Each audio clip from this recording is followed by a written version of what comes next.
نشهد أن لا إله إلا الله ونشهد أن محمدا عبده ورسوله اللهم صل وسلم وبارك على سيدنا محمد وعلى آله وأصحابه أجمعين رب اشرح لي صدري ويسر لي أمري واحلل عقدة من لساني يفقهوا قولي.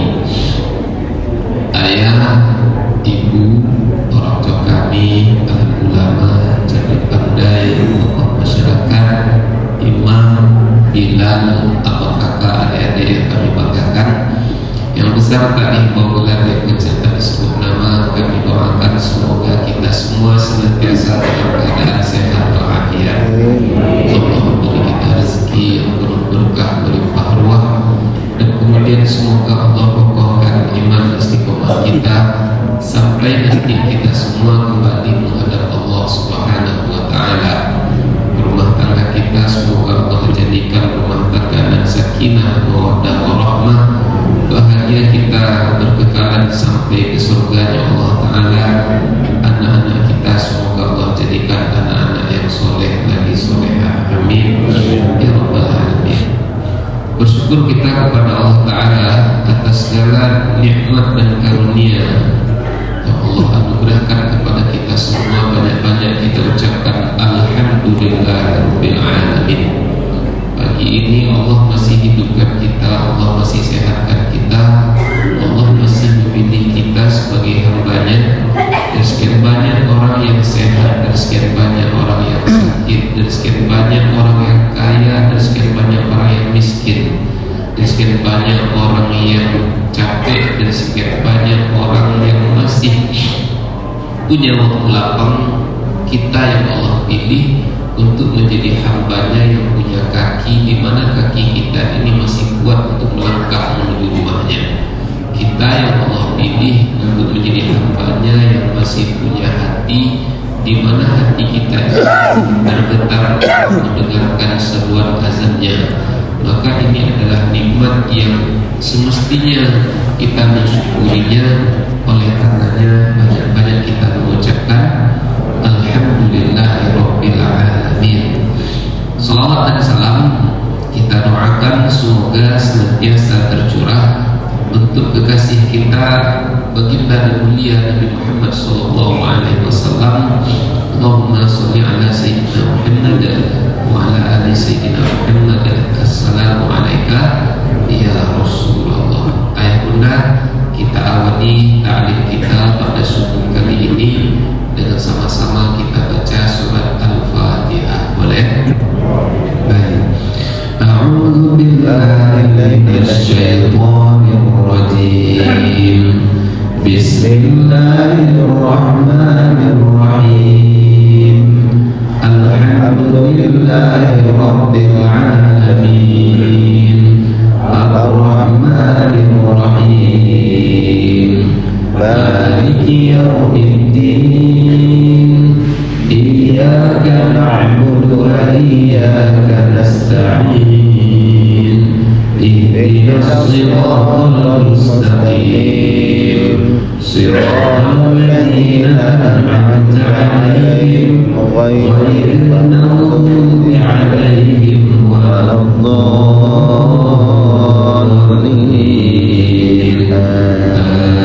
Amin. Ayat yang kami muliakan, kita kembali belajar kepada hadis-hadis Nabi Muhammad SAW yang terdapat di dalam kitab Riyadhus Shalihin. Wa ibni Mas'udin radhiyallahu anhu anna Rasulullah sallallahu alaihi wasallam qala.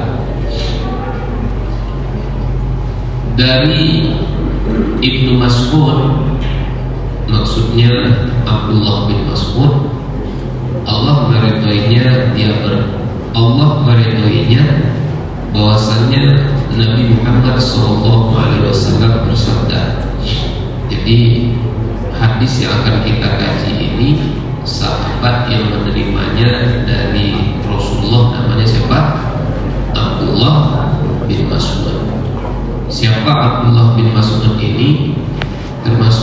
as-sabiqunal awwalun, sahabat yang awal-awal mula-mula masuk ke dalam agama Islam. Bagaimana awal kisahnya Abdullah bin Mas'ud ini masuk ke dalam agama Islam? Maka di dalam tawaqatnya itu bisa kita mendapati bagaimana Abdullah bin Mas'ud ini bercerita tentang dia masuk ke dalam agama Islam. Apa kata Abdullah bin Mas'ud?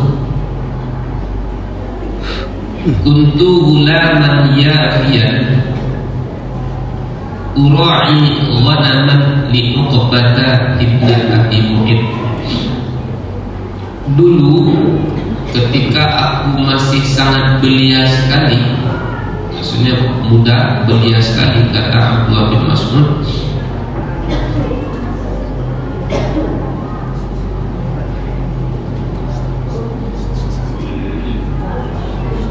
ura'i ghanaman, waktu dulu aku sangat, aku bekerja sebagai ra'i, pengembala kambing, pengembala domba. Uqbah ibn Abi Mu'id, kambing-kambing miliknya Uqbah bin Abi Mu'id. Jadi anak-anak muda dulu itu di antara pekerjaannya adalah pengembala kambing. Termasuk Nabi sendiri di usia yang sangat belia juga sebagai pengembala kambing. Nah, faja'an Nabi sallallahu alaihi wasallam wa Abu Bakar wa qad farra minal musyrikin. Di saat aku sedang sibuk mengembala kambing itu, tiba-tiba aku mendapati Nabi dan Abu Bakar berlari dari kejaran orang-orang musyrik, lari untuk menyelamatkan diri dari gangguan-gangguan orang musyrik. Ya, karena memang Nabi itu tak lepas dari gangguan orang musyrik. Untuk sholat, ingat ayat kita tentu kisahnya, Nabi pergi ke Ka'bah mau sholat, lewat di gang-gang rumah orang kafir. Apa yang Nabi dapatkan? Nabi diludahi, dilempari, bahkan tak jarang dengan menggunakan kotoran hewan. Ayat bunda tadi pas ke masjid ada yang meludahi, ada yang melempari, alhamdulillah. Tapi masih banyak juga umat Islam ini yang tak mau ke masjid. Sempat Abu Jahal live streaming dia macam ini sebentar. Jangan katakan kalau saya Abu Jahal. Abu Jahal live streaming dia, terus apa katanya? Sempat ku tengok Muhammad sujud di depan Ka'bah, sholat maksudnya, ku pijak-pijak kepalanya. Apa kan katanya? Ku pijak-pijak. Di uploadnya, lalu kemudian disebarnya di grup-grup WhatsApp, di Facebook, di TikTok. Ada pula WhatsApp di zaman itu Pak Ustaz tanya, macam mana bentuknya Pak Ustaz? Tak perlu kita tanya, yang penting ada. Orang ini kan kadang-kadang suka menanya sesuatu yang tidak penting. Ada di TikTok tuh saya tengok, setelah syekhnya itu menyampaikan kajian, ada bertanya, wahai syekh, ya izin aku bertanya. Oh boleh, bapak nak tanya apa? Wahai syekh, aku sedang sholat, katanya. Sedang apa? Sedang sholat. Ketika aku sholat, lalu kemudian tiba-tiba aku merasa ada sesuatu yang keluar dari jalur yang paling bawah. Aku merasa ada sesuatu yang keluar dari jalur paling bawah, dari maaf dari duburnya. Lalu kemudian aku pastikan, katanya, aku peganglah yang di bawah tuh, katanya. Memegang dubur itu aja yang sudah batal. Aku pastikan, lalu aku pegang, lalu kemudian aku mendapati, kalau bahasa kitanya di dalam pertanyaan itu, dia bertanya berbahasa Arab, agak gelinih-gelinih, katanya. keluar kuasa mungkin dikit kayak gitu lah. Lalu kemudian lagi aku kurang yakin, aku cium katanya. Terus dia pertanyaan aku sih katanya, bagaimana hukum sholat aku menurut imam-imam mazhab? Dia menanyakan pandangan imam-imam mazhab. Lalu kemudian marah syekhnya. Terus apa kata syekhnya? Sepakat imam mazhab kalau sudah keciri. Itu contohnya menanyakan sesuatu yang tidak penting. Nah, ayat enggak viral. Maka suatu ketika kan Nabi tidak diancam. Apa ancamannya tadi oleh Abu Jahal? Kalau kulihat Muhammad sujud di depan Ka'bah, pijak-pijak kepalanya. Ternyata ini bukan cuma gertak sama lado. Nabi Muhammad pergi ke Ka'bah, sholat sujud Nabi di situ, akhirnya nampak sama orang, divideokannya, dikirimkannya video itu sama Abu Jahal. Abu Jahal, kan kemarin katanya kau ngancam Muhammad, kalau kau tengok Muhammad sujud kau kan mijak-mijaknya. Memang bukan gertak, langsung Abu Jahal itu mendatangi Nabi Muhammad SAW. Mau dia ketika Nabi sedang sholat, sedang sujud itu, mau dia menerkam Nabi, memijak kepala Nabi. Tapi ketika dia mau memijak kepala Nabi, tiba-tiba dia melihat ada jurang antara dia dengan Nabi, lalu api yang menyala, sehingga dia bilang kayak gini lah. Jadi orang yang melihat, ada apa dengan kau Abu Jahal? Katanya mau memijak Nabi, tapi kok engkau begini dan begitu. Terus kata Abu Jahal, aku melihat apa tadi? Ada jurang, ada api yang menyala, makanya tidak bisa untuk memijak kepala Muhammad. Terus apa kata Nabi? Andai kata ketika aku sudah dipisahkan oleh jurang, Abu Jahal tetap berusaha mengejar aku untuk memijak kepalaku, sungguh malaikat akan mencabut anggota tubuhnya udwan satu persatu, untuk cabut kepalanya, untuk cabut tangannya, untuk cabut kakinya. Maksudnya apa? Saking malaikat marah kalau Abu Jahal tetap berusaha. Lalu kemudian turunlah ayat ara'aital ladzi yanha 'abdan idza shalah, surat Al-An'am. Jadi asbabun nuzul ara'aital ladzi yanha 'abdan idza shalah, apa pendapatmu terkait adanya orang yang mengganggu hambanya untuk melaksanakan sholat. Jadi asbabun nuzul ayat ini karena ulah si Abu Jahal yang ingin mengganggu, menyakiti Nabi.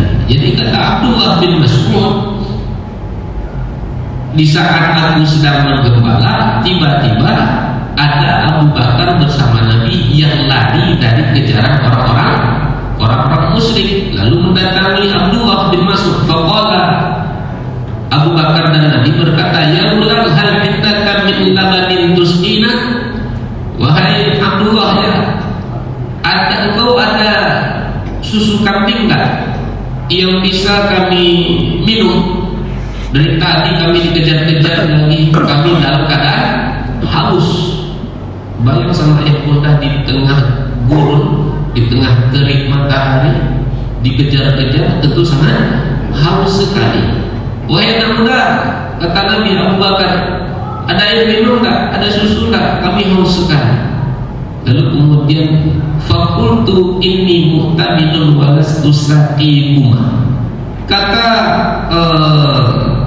Abdullah bin Mas'ud, aku hanyalah orang yang dipercaya muhtaminun untuk menggembala kambing ini. Maksudnya aku tak punya air susu kambing yang bisa aku berikan untuk kalian. Kalaupun ada, ini bukan untuk kalian, karena aku cuma penjaga di sini. Bukan aku yang punya, tapi yang punya ini siapa? Tuan aku. Siapa tuannya tadi? Tapi berbangkitkan namanya. Dia bekerja sebagai pengembala domba. Domba dan kambing milik siapa tadi? Uqbah bin Amir. Jadi aku tak punya, ini semuanya punya tuanku. Begitulah amanahnya anak muda yang belia tadi ini, Abdullah bin Mas'ud. Aku tak punya, walastu sakikuma, dan aku ini tidak bisa memenuhi permintaan kalian. Kita tidak boleh memberikan kepada orang yang tidak milik kita, tidak boleh. Makanya ketika ayah bunda membahas zakat, infak, wakaf, hibah, kurban dan seterusnya itu, kan syaratnya ketika kita mau memberi itu apa? Milik sempurna. Milik apa? Milik sempurna, bukan milik orang lain. Makanya tak bisa disamakan kurban Nabi dengan kurban pemerintah. Paham ayat bunda maksud saya? Tidak bisa disamakan. Ada kawan-kawan saya yang berusaha menyamakan. Kata Ustaz, dari mana pula disamakannya korban Nabi dengan korban pemerintah? Nabi korban 100 ekor onta itu dari mana? Saya ulang, Nabi korban 100 ekor onta dari mana? Dari duitnya. Kalau kawan korban berapa ekor kemarin? 1098. Itu dari mana? APBN. Nah, makanya nggak nyambung. Disamakan pula APBN dengan Baitul Mal di zaman Nabi. Nggak nyambung, ini cocok lagi. Baitul Mal itu didapat dari zakat, wakaf, infak, ghanimah, itu Baitul Mal. Kalau APBN, oke lah dari wakaf, zakat, infak, angkailah dia masuk ke situ. Tapi dari pajak-pajak khamar masuk nggak ke situ? Pajak-pajak tempat maksiat masuk nggak ke situ? Ini terjadi pembodohan terhadap umat hari ini.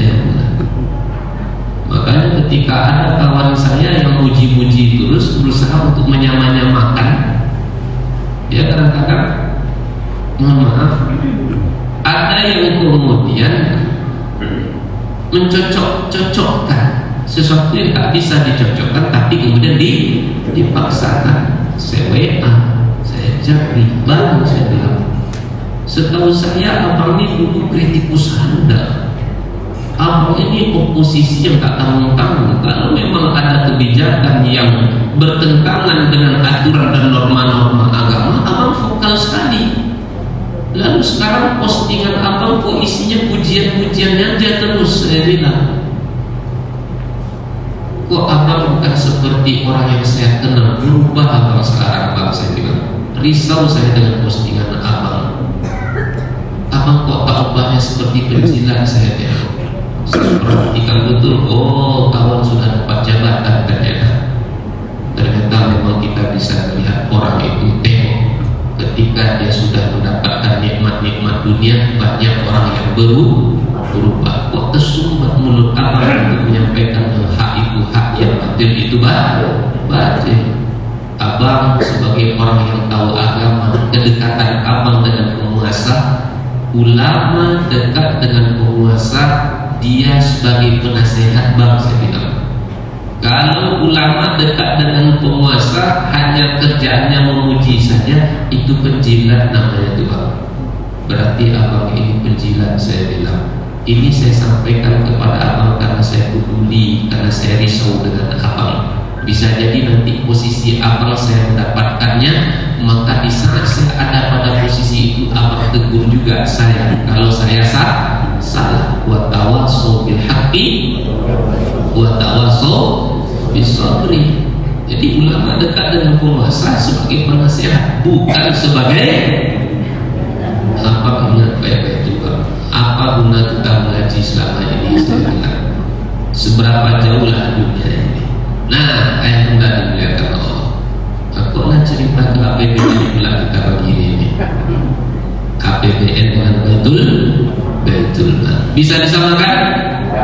Kalau dicocok-cocokkan bisa, kalau dipaksakan bisa semuanya. Apa yang tidak bisa, itu berarti pembenaran. Nah, aku ini orang yang amanah. Aku ini cuma sekedar bekerja di sini. Ini bukan punya aku, karena ini bukan punya aku. Aku tidak bisa membelikan kepada kalian berdua. Dia tidak tahu kalau yang datang berdua itu sesungguhnya adalah Nabi utusan Allah. Lalu kemudian faqala Nabi sallallahu alaihi wasallam, hal 'indaka min jaz'atin lam yanzi 'alaiha al-fahal? Wahai anak muda, kata Nabi, ada tak engkau kambing betina yang masih sangat belia, maaf catat, yang belum pernah kawin dengan pejantan lagi? Artinya apa? Kalau dia belum kawin, masih kecil, berarti kan belum ada susunya lagi. Qultu na'am, aku Abdullah bin Mas'ud menjawab, ada. Fa'ataituhuma biha fa'aqalaha Nabi sallallahu alaihi wasallam wa masahat dur'a wa da'a fa'afalat dur'a summa atahu Abu Bakr bi sufratin mutaqarratin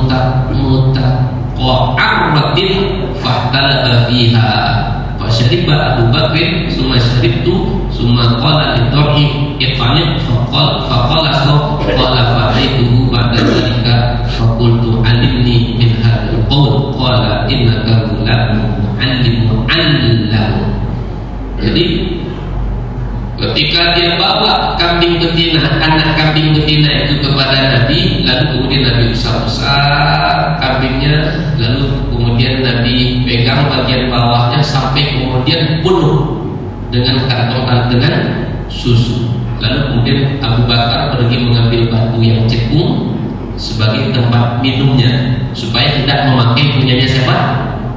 Punyanya si duatnya Abdullah bin Mas'ud Uqbah bin Abi Mu'ayth. Setelah itu batu didatangkan, diperas oleh Abu Bakar, lalu kemudian Abu Bakar minum, aku pun ikut minum, kemudian Nabi pun ikut minum. Setelah Nabi semuanya minum, puas dengan minum air susu itu, lalu Nabi katakan, menyusutlah wahai, Nabi berkata kepada kambing ini, menyusutlah air susunya, menyusutlah engkau air susu. Akhirnya kembali kambing itu seperti semula. Lalu kemudian di lain waktu Abdullah bin Mas'ud itu mendatangi Nabi Muhammad SAW. Alimni min hadzal qaul, ajarkan aku dengan apa yang pernah engkau katakan wahai Muhammad, wahai Rasul utusan Allah. Qala, lalu kemudian Nabi berkata, innaka ghulamun mu'allam, sesungguhnya engkau adalah anak muda yang pintar. Semenjak itu masuk Islamlah Abdullah bin Mas'ud. Itulah kisah pertemuan Abdullah bin Mas'ud dengan Nabi sampai kemudian dia masuk ke dalam agama Islam. Abdullah bin Mas'ud ini ayah bunda as-sabiqun al-awwalun, sahabat yang awal-awal masuk ke dalam agama Islam, dan dia juga dikenal sebagai shahibus sirri Rasulullah sallallahu alaihi wasallam, kunci pemilik rahasianya Nabi Muhammad sallallahu alaihi wasallam. Jadi rahasia-rahasia Nabi ini banyak dipegang oleh siapa? Abdullah bin Mas'ud. Contohnya ketika Nabi bangun siasat untuk perang apa saja yang akan dilakukan, ini diantara kuncinya ada pada siapa? Abdullah bin Mas'ud, shahibus sirri, orang yang bisa bolak-balik masuk ke rumah Nabi, yang Nabi biarkan itu diantara siapa? Abdullah bin Mas'ud. Abdullah bin Mas'ud ini ahli Al-Quran, sampai-sampai Nabi berkata, khudhul Quran min arba'ah, ambillah olehmu Al-Quran dari 4 orang.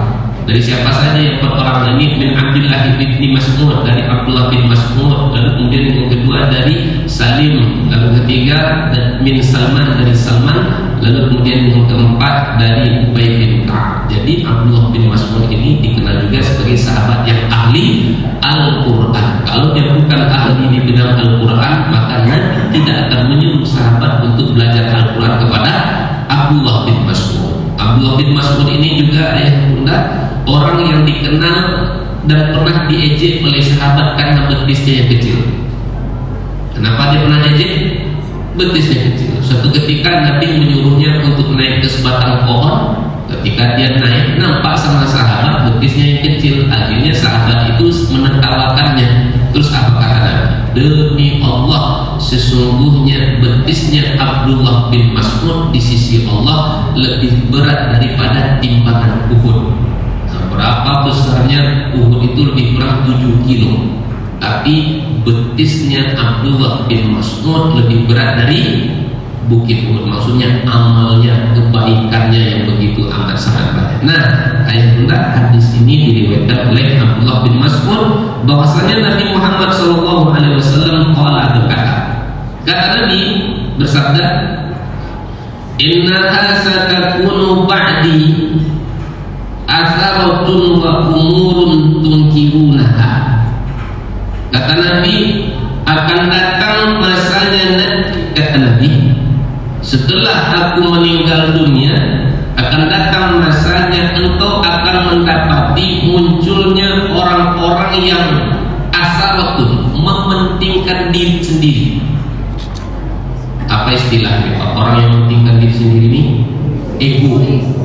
egois, orang yang sangat egois.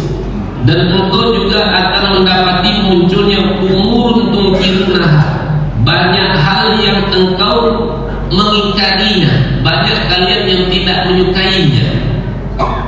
Banyak hal-hal di akhir zaman nanti setelah aku meninggal dunia engkau akan mendapatinya, bermunculan hal-hal yang bertentangan dengan nilai-nilai agama. Kita lihat contohnya munculnya hal-hal yang bertentangan dengan nilai-nilai agama. Salah satu yang kita tengok hari ini, normalisasi LGBT. Apa Pak? LGBT. Dalam satu jurnal di kampus UIN Alauddin Makassar 2018 kalau saya tidak salah, judul jurnalnya itu LGBT versus kesehatan. Itu judul jurnalnya. Populasi LGBT di Indonesia ini 3% dari total penduduk Indonesia. Kalaulah penduduk Indonesia 250 juta, 3%-nya itu sudah terjangkit virus LGBT. Kalau 3% dari 250 berarti 7,5 juta 2018, 7,5 juta. Penduduk Pekanbaru lebih kurang 1.100.000 jiwa. Kalau PTP berapa PTP? Lalu puluh PW. Lupa mencatat. PW berapa PW? Kalau saya tak salah segitu, 1.100.000. 1.200.000. Penduduk Pekanbaru 1.200.000. Populasi LGBT tadi berapa? Itu yang terdata 7,5 juta jiwa. Artinya apa ayah bunda? Kaum LGBT sudah bisa membuat 7 kota besar di Indonesia. Kalau kita sederhanakan lagi, berdasarkan jurnal tadi, berkumpul 100 orang, 3%-nya berarti berapa tuh? Ada orang berkumpul 100, ada 3 LGBT di situ. Indonesia ada pada peringkat nomor 5 LGBT di dunia ini. Padahal kita ini Indonesia dikenal negeri yang mayoritas beragama Islam. Di Indonesia ini yang sangat menyedihkan sekali, nomor 4-nya ada di Sumatera Barat. Negeri kita yang adatnya besandikan syarak, syaraknya besandikan kitabullah. Alhamdulillah nenek mama alim ulama tidak tidur. Maka sekarang ini Sumatera Barat sedang berusaha untuk mengesahkan aturan dari LKAAM, Lembaga Kerapatan Adat Alam Minangkabau, untuk mengesahkan undang-undang tentang LGBT. Dan Pekanbaru juga sedang merancang. Ya mudah kita doakan semoga negeri kita, negeri Melayu ini juga bisa mengesahkan undang-undang ini sehingga selamatlah anak cucu kita ini dari pengaruh LGBT. Di Mataram, di Karawang dan di berbagai wilayah itu sudah membuat aturan tentang itu. Nah itu bukan cuma angka di atas kertas Pak Ustaz. Kata yang mengingkari Allah itu cuma angka di atas kertas. Di telepon saya sama jawab, Assalamualaikum Ustaz. Waalaikumsalam. Bisa Ustaz datang ke rumah kami untuk apa? Untuk meruqyah. Untuk apa? Meruqyah. Maaf Bunda, saran saya, karena saya tak fokus meruqyah, ada kawan-kawan yang lebih ahli dalam meruqyah. Saya kirimkan nomornya sama Bunda, tolong Bunda telepon. Kalau nanti orang itu tak mengangkat, orang itu tak bisa, saya nanti datang. Oke Ustaz, di teleponnya. Tapi mungkin kawan-kawan itu pada sibuk semuanya, tak ada yang bisa. Akhirnya datanglah saya ruqyah.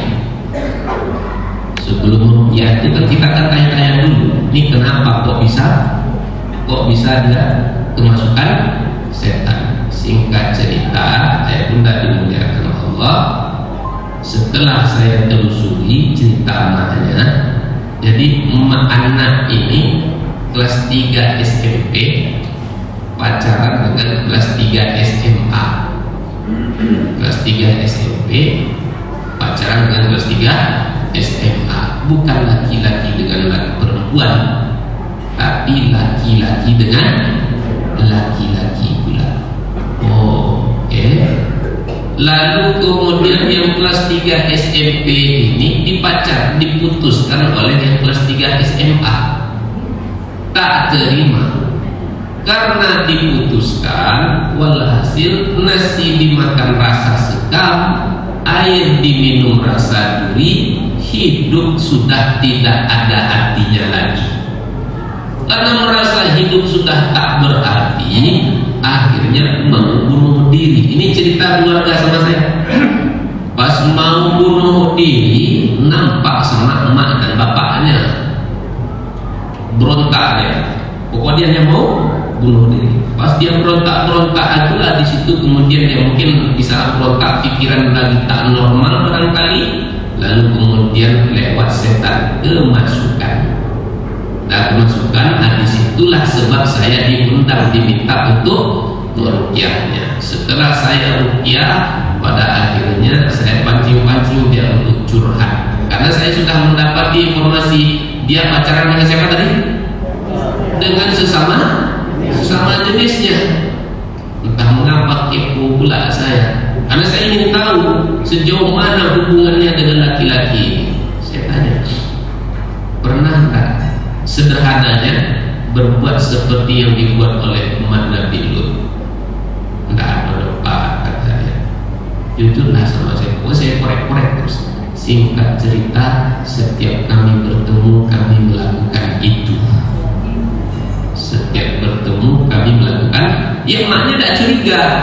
Ya kita kan biasa aja kadang-kadang anak laki-laki kita berteman dengan anak laki-laki orang lain, lalu kemudian nginep 2 hari 3 hari di rumah. Biasa-biasa aja kita dulu. Tapi ternyata di balik itu mereka punya hubungan yang istimewa, bahkan sampai berbuat itu. Dan ayah dimuliakan Allah, saya tak 1, 2, 3 menangani kasus-kasus ini di Pekanbaru. Banyak di Pekanbaru. Terakhir jemaah yang curhat sama saya. Apa curhatnya? Istrinya tak mau lagi maaf-maaf cakap untuk beribadah dengan dia sebagai suami. Setelah dicek-ceknya sama bapak ini bapak ini cerita sama saya sepanjang apa dia cerita sama saya, sampai pada akhirnya saya mengajak dia untuk bertemu. Ternyata istrinya ini tak lagi suka kepada laki-laki, tapi sukanya kepada kata Nabi, nanti sepeninggal aku kamu akan mendapati banyak hal yang kamu tidak suka, banyak hal yang kamu mengingkarinya, menjamur tempat-tempat maksiat. Orang menjual barang haram sesukanya aja di negeri kita ini. Korupsi merajalela. Ayo enggak. Arab itu kaya kan? Timur Tengah itu kaya ya, secara umum Timur Tengah itu kaya. Tapi Timur Tengah itu kayanya kan satu saja. Karena apa Pak? Minyak. Kita Indonesia apa yang tak kita punya? Apa yang tak kita punya? Tembaga ada kita, nikel ada kita, timah ada kita, batu bara ada kita, minyak ada kita. Tak hanya di bawah minyak kita, sampai ke atas minyak kita. Emas ada kita, emas Jono, emas Suli, emas Joko. Kaya kita Indonesia ini dengan emas. Tapi kita tengok, kita ini masih termasuk ke dalam kategori negara termiskin di dunia. Masuk 10 atau 15 negara miskin di dunia kalau saya tak salah. Makanya saya kalau isi sama adik-adik ini, kalau diundang ke sekolah-sekolah ini, doa saya ketika baru berbuka, biasanya saya doakan. Saya doakan kalian adik-adik Ustaz nanti ada yang menjadi presiden, saya bilang. Kalian ini menjadi menteri, menjadi panglima TNI, menjadi Kapolri. Kalian inilah yang kami banggakan lagi. Kenapa? Ketika di saat sekarang tidak bisa merubah, kalian nanti akan berubah. Tapi kemudian tantangan semakin hari bukan semakin berkurang, semakin bertambah. Adik-adik sudah mulai terlena oleh FF. Kebabatu FF, Airpanya, game online, ML, Mobile Legend. Tapi tidak adik-adik saya di sini. Ini memang calon-calon pemimpin masa depan nanti. Anak-anak muda ini ada jadi presiden, bupati, gubernur, wali kota. Kalaulah kita Indonesia ini bukan karena banyak orang yang rusak, kalau bukan banyak koruptor, kalau tak banyaknya para penjilat, saya yakin ayah pun tadi ke masjid pakai ini mungkin pakai helikopter kayaknya, pakai Ferrari semuanya kita ke masjid. Saking kayanya kita Indonesia ini. Tapi apalah daya, inilah yang terjadi. Tapi sebenarnya nih, ujian ini ayah bunda membuat kita semakin kuat ya. Ini pula tantangannya. Nah ayah bunda, kamu akan mendapati banyak hal yang kalian mengingkarinya, dan kalian mendapati pula banyak orang yang egois, mau menang sendiri, tidak mau mendengarkan saran, kritikan, masukan dari orang lain, merasa paling benar sendiri. Ayah bunda tahu tak makhluk yang merasa paling benar itu? Apa makhluk yang merasa paling benar? Apa nengoknya saya? Iblis katanya.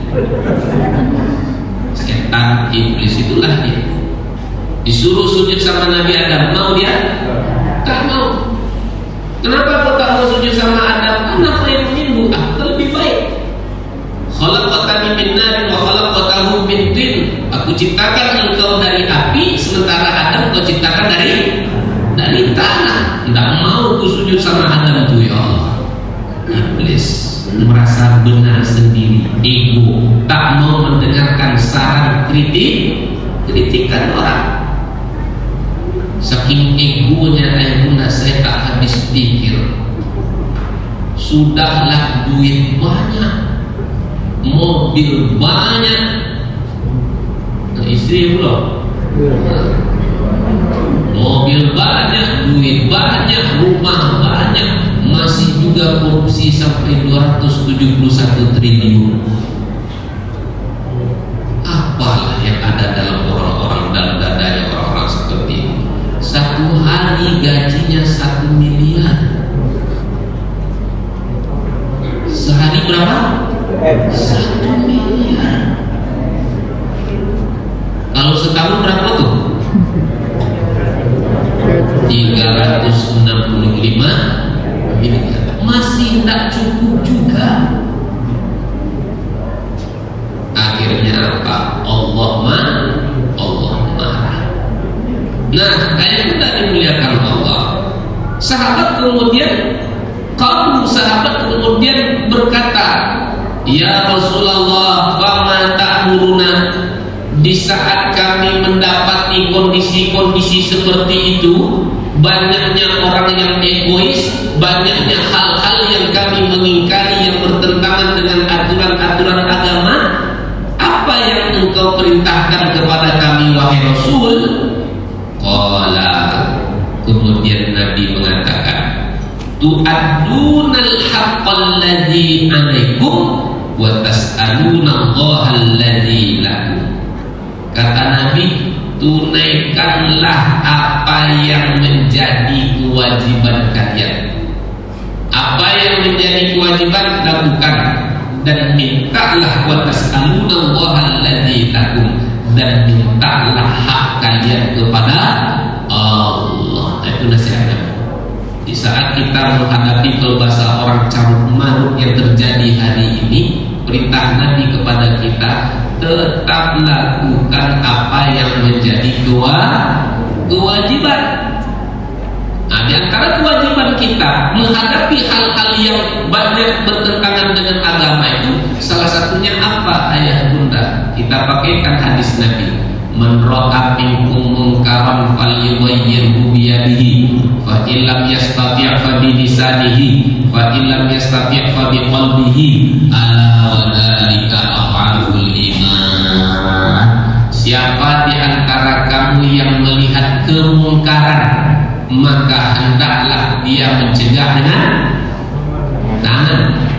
Tak bisa dengan tangan, dengan apa? Dengan lisan. Tak mampu juga lisan ini untuk meluruskan, dengan apa lagi? Dengan hati. Ala dzalika af'alul iman. Itulah selemah-lemahnya iman. Jadi dari hadis yang baru kita baca terakhir tadi, ayat bunda, kita bisa mengukur iman kita ini sejauh mana. Kita bisa mengukur iman kita ini sejauh mana. Di saat kita melihat berbagai macam kemungkaran, korupsi yang menjadi-jadi, LGBT yang sulit untuk dibendung. Nah, posisi kita di mana ini? Dengan tangankah, dengan lisankah, dengan hatikah? Yang tahu diri kita sendiri. Ini tingkatan-tingkatan. Intinya kita tidak boleh mendiamkan, harus ambil bagian untuk merubah, ambil bagian untuk mencegah, paling tidak di taraf yang paling rendah pada keluarga kita sendiri. Anak tadi, ayah bunda, sebelum ke masjid, anak sudah dibangunkan belum untuk sholat? Sudah, alhamdulillah, selamat. Tapi kalau sekiranya belum lagi dibangunkan, tidak peduli sedikit pun juga, ingat, kullukum ra'in wa kullukum mas'ulun an ra'iyatihi. Setiap kamu adalah pemimpin, dan setiap pemimpin akan Allah minta bertanggung jawaban. Qu anfusakum wa ahlikum nara. Jagalah dirimu, jagalah keluargamu dari siksa api neraka. Diperhatikanlah pergaulan anak-anak kita. Ada enggak dinasihati, nak, jaga pergaulannya, nak, enggak usah kau pacaran ya, nak, nanti rusak, nak, pakai jilbab ya, nak, ya. Kalau ananda tak pakai jilbab, ananda berarti tidak menginginkan mama papa ini masuk surga. Kalau ananda membuka aurat, berarti ananda ingin mencampakkan ayah bunda masuk ke dalam neraka. Ada tak disampaikan di situ? Kalau ada, selamatlah badan diri. Kalau tidak disampaikan, celakalah badan diri. Kenapa? Tidak bisa mempertanggung jawabkan amanah yang sudah Allah titipkan. Makanya Islam tidak mengenal soleh individu, Islam mengenal soleh berjamaah. Wa tawassaw bil haqqi wa tawassaw bis sabri. Belajar kita sedikit dengan kisah Nabi Ibrahim alaihissalam. Apa pelajaran? Ketika Nabi Ibrahim melihat kemungkaran terjadi di tengah kaumnya, bahkan yang membuat kemungkaran itu tak tanggung-tanggung. Siapanya Nabi Ibrahim? Ayahnya sendiri. Apa yang dilakukan oleh ayahnya? Bukan hanya penyembah patung berhala, tapi juga pembuatnya. Didiamkan oleh Nabi Ibrahim? Didiamkan? Tidak. Nabi Ibrahim ingatkan ayahnya, karena Nabi Ibrahim sayang. Ya abati, lima ta'budu ma la yasma'u wa la yubsiru wa la yughni anka syai'a. ayah, kenapa ayah menyembah sesuatu yang tak mendengar, yang juga tidak melihat, tak bisa mendatangkan manfaat, tak kuasa menghilangkan mudarat? Kenapa ya? Diterima oleh ayahnya? Diterima oleh kaumnya? Tak terterima. Akhirnya Nabi Ibrahim naikkan dosisnya sedikit, bicara mengingatkan, karena tak termakan secara lisan. Main tangan Nabi Ibrahim di saat penduduk Babilonia sibuk dengan perkebunannya, sibuk dengan panennya. Nabi Ibrahim masuk ke tempat mereka beribadah. Apa yang Nabi Ibrahim lakukan? Nabi Ibrahim hancurkan semua patung-patung berhala itu dan disisakan satu yang paling besar. Di saat mereka balik dari panennya, ingin memberikan apa istilahnya itu, sesajen persembahan. Pas dibuka tempat ibadah, ternyata sudah kacau balau semuanya. Berhala-berhala itu sudah pada rata dengan tanah. Akhirnya mereka saling bertanya antara satu dengan yang lainnya, man fa'ala hadza bi alihatina? Siapa ini yang menghancurkan Tuhan-Tuhan kami? Pada akhirnya pertanyaannya itu jawabannya tertuju kepada seorang muda, yuqalu fatan yuqalu lahu Ibrahim. Siapa lagi bukan anak muda yang kita kenal dengan nama Ibrahim. Dipanggil Nabi Ibrahim, dibawa ke meja hijau, ditanya Nabi Ibrahim, Ibrahim, a'anta fa'alta hadza? Ibrahim, pastikan kau yang membuat ini? Pastikan kau yang menghancurkan Tuhan-Tuhan kami ini? Nabi Ibrahim tidak menjawab iya atau tidak, tapi Nabi Ibrahim mengajak mereka berpikir. Kata Nabi Ibrahim, apa? Mungkin yang paling besar pendapat, kata Nabi Ibrahim. Maksud kau? Ya soalnya ku tengok kan tanpa aku sama dia. Yang tersisa cuma strategi. Cuma dia yang tersisa, yang lainnya sudah pada. Aduh, pastilah kejadian nih Pak. Kalau bukan dia siapa lagi? Bisa jadi nih Pak, dia merasa tersaingi. Bisa jadi dia cuma pengen dia saja yang disembah, tak mau lagi yang lain disembah. Mungkin ada iri hatinya pula. Mungkin ada di antara kita kurang mengagungkan dia karena ada Tuhan-Tuhan yang lainnya ini. Bisa jadi Pak. Coba Bapak tanya dulu, kata Nabi Ibrahim. Coba Bapak tanya sama dia. Ibrahim, ya, kenapa kau suruh kami ini bertanya kepada sesuatu yang tak mendengar? Kau suruh kami ini bertanya kepada sesuatu yang tak bercakap, tak melihat nih. Betul-betullah kau lagi Ibrahim. Dikatakan pula Nabi Ibrahim bongak. Yang bongak kau Ibrahim. Kau suruh kami bercakap, kau bongak-bongakkan kami. Lalu kemudian kata Nabi Ibrahim, maaf ya Pak ya, yang bongak itu aku atau Bapak? Maksud itu, Bapak dah tahu dia itu tak bisa mendengar, tak bisa bercakap, tapi kenapa masih Bapak? Oh, kalah mereka berdebat. Ketika kalah mereka berdebat, kalah mereka dengan otak, lalu yang main apa? Ototnya yang main. Apa yang mereka lakukan? Namrud suruh rakyatnya mengumpulkan kayu bakar, lalu dibongkokkan, dan kemudian Nabi Ibrahim dicampakkan. Dan pada akhirnya apa pelajarannya di situ, ayat Bunda? Zaman boleh berubah, musim boleh berganti, perangai umat manusia akan itu saja. Zaman boleh berubah, musim boleh berganti, perangai umat manusia akan itu saja. Dulu Allah sudah meluluh lantakkan umat Nabi Lut. Kenapa Allah meluluh lantakkan umat Nabi Lut? Karena mereka mendatangi sesama jenis. Hari ini ada orang yang mendatangi sesama jenis. Itulah cerita kita yang panjang tadi itu. Dulu Allah sudah menghancurkan umat Nabi Syuaib. Siapa? Umat Nabi Syuaib. Siapa umat Nabi Syuaib? Umat Nabi Syuaib, umat yang dikenal dengan dosanya suka mengurangi takaran dan timbangan, alias curang. Datang curang. Hari ini masih ada orang yang curang? itulah tadi sampai 1 M dapatnya. Sampai saya tengok ada di satu daerah 100 SPPG fiktif, 100 titik SPPG fiktif. Kawan saya bercerita 1 titik itu 300 juta Pak setorannya Pak. 1 titik itu berapa setorannya? 300 juta. 300 juta dikali 100 berapa itu? Macam mana kita akan mengingkari ini? Itu baru yang ketahuan. Saudara, ini fiktif. Yang menyedihkannya lagi dikurang-kurang. Saking mengurang-uranginya, kasihan kita sama anak-anak kita, sehingga sayur-sayur yang didapati kemarin banyak yang berbulan. Kita di Melayu, saya sedih sedikit Bapak Ibu. Apa yang saya sedihkan? Bulan Ramadan kemarin, kita di bulan Ramadan itu kan melatih anak-anak kita untuk berpuasa, ya kan?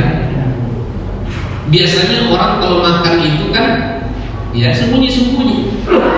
Di bulan Ramadan saya mendapati di SMA ya dibagikan begitu aja makanan-makanan itu. Akhirnya apa? Di mana letak, di mana kemudian lakukan waliyadin, toleransi mulai. Akhirnya apa?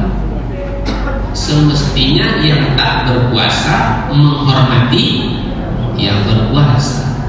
Tapi kemarin jatuhnya yang berpuasa menghormati yang tidak berpuasa. Itu saya dapati di sekolah-sekolah. Karena di bulan Ramadan MBG tetap dibagikan. Ayah bunda yang mungkin ada pengusaha MBG jangan tersinggung. Ini saya sedang membahas oknum. Di mana-mana oknum itu ada. Di mana-mana oknum itu ada. Kalau ayat di sini orang-orang soleh semua, tak ada yang mengurang-urangi. Yakin saya. Orang-orang sudah mengaji itu tak akan ada yang bercurang, insya Allah. Takbir. Semangat takbirnya. Kami boleh untuk menambahnya. Nah, ketika kita melihat hal-hal yang kita ingkari ini, kemungkaran demi kemungkaran yang tentu bertentangan dengan aturan agama, maka lakukan kata Nabi apa yang menjadi kewajibanmu. Di antara kewajiban kita apa yang bunda? Nasihat menasehati, wa tawasau bil haqqi. Dan perlu saya tekankan ayah bunda, kita kalau salah dinasehati orang, tolong berterima kasih. Saya ulang, kita kalau dinasehati orang, tolong berterima kasih. Jangan dimusuhi, jangan dihujat. Karena ada orang ketika dia dinasihati, dia balik memusuhi, balik membuli, balik menghujat. Ada? Ayah bunda, dalam hal nasihat menasihati, orang beriman kalau dapat nasihat bagi dia itu tanda pertemanan. Tapi orang tidak beriman, dia dinasihati orang, bagi dia itu permusuhan. Saya ulang, orang beriman kalau dapat nasihat bagi dia tanda apa itu? Pertemanan. Tapi bagi orang yang imannya bermasalah, dapat nasihat bagi dia itu permusuhan. Kok bisa? Kalau kita dinasihati orang karena kita salah, berterima kasih, bersyukur sama Allah. Kenapa? Itu tanda Allah sayang. Allah pakai lisan seorang hamba untuk menegur kita yang salah. Berterima kasih Allah sah. Tapi kalau kita bully, kita tentang, kita hujat orang yang menasihati, akan datang masanya nanti di saat kita salah tak akan ada lagi yang mengingatkan. Kenapa? Allah sudah marah, sehingga keluar bahasa, kalau bahasa kitanya lantaklah situ, tasarahlah, karena sudah mulai bosan. Kalau bahasa Al-Qur'annya nasullaha fanasiyahum, mereka melupakan Allah, akhirnya Allah melupakan dan mengabaikan mereka. Ayat bunda, bencana di atas bencana.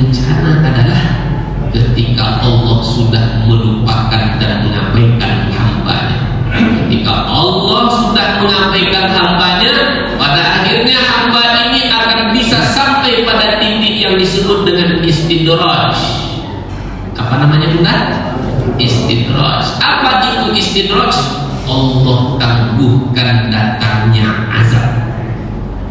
Falamma nasu ma dzukiru bihi fatahna 'alaihim abwaaba kulli syai' hatta idza farihu bima utu akhadnahum baghtatan fa idza hum mublisun. Tatkala mereka melupakan mengabaikan peringatan Allah, fatahna 'alaihim abwaaba kulli syai', tetap kami bukakan kepadanya pintu-pintu segala sesuatu.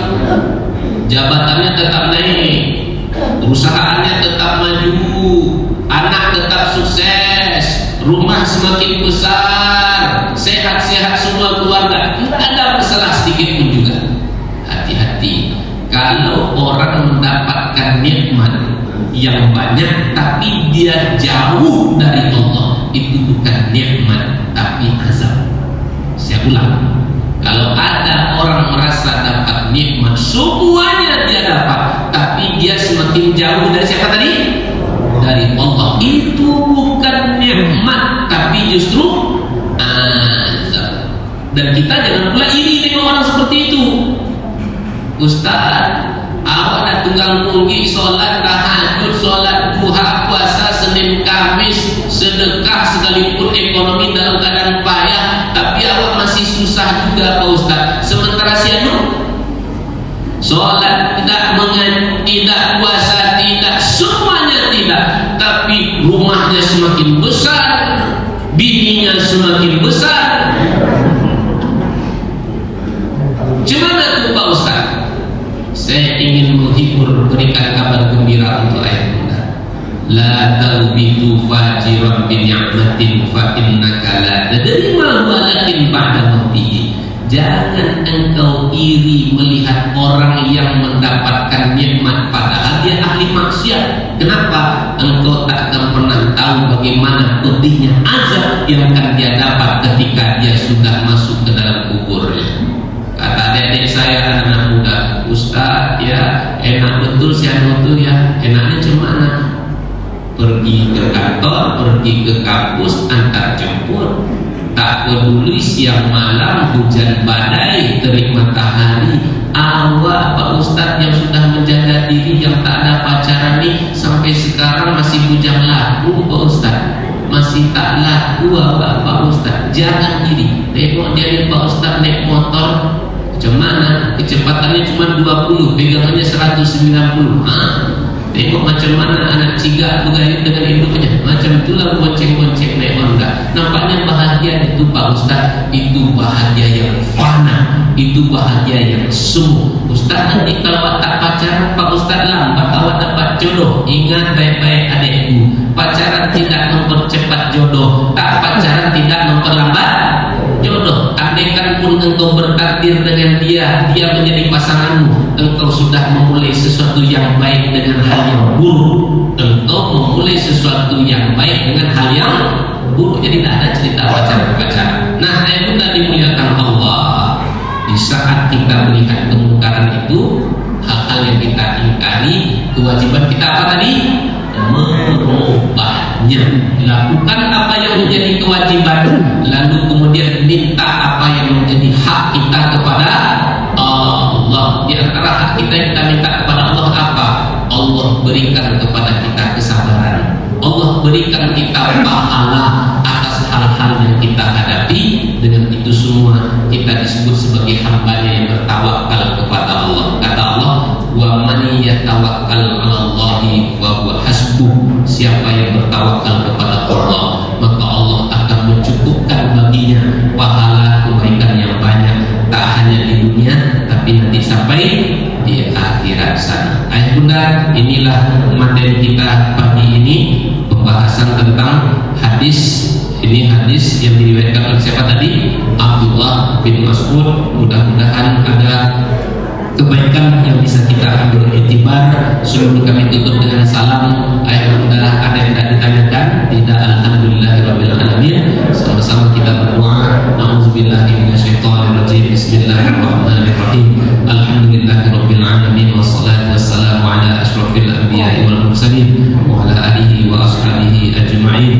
اللهم اغفر لنا ذنوبنا ولوالدينا وارحمهما كما ربونا صغارا، لجميع المسلمين والمسلمات والمؤمنين والمؤمنات الأحياء منهم والأموات، إنك سميع قريب مجيب دعوات يا قاضي الحاجات. اللهم انصر إخواننا المستضعفين والمظلومين والمجاهدين في فلسطين وفي كل مكان وزمان يا أرحم الراحمين. اللهم ربنا آتنا في الدنيا حسنة وفي الآخرة حسنة وقنا عذاب النار. سبحانك رب العزة عما يصفون وسلام على المرسلين والحمد لله رب العالمين. تقبل الله منكم منا ومنكم وتقبل يا كريم. سبحانك اللهم وبحمدك أشهد أن لا إله إلا أنت أستغفرك وأتوب إليك. والسلام عليكم warahmatullahi wabarakatuh. Waalaikumsalam.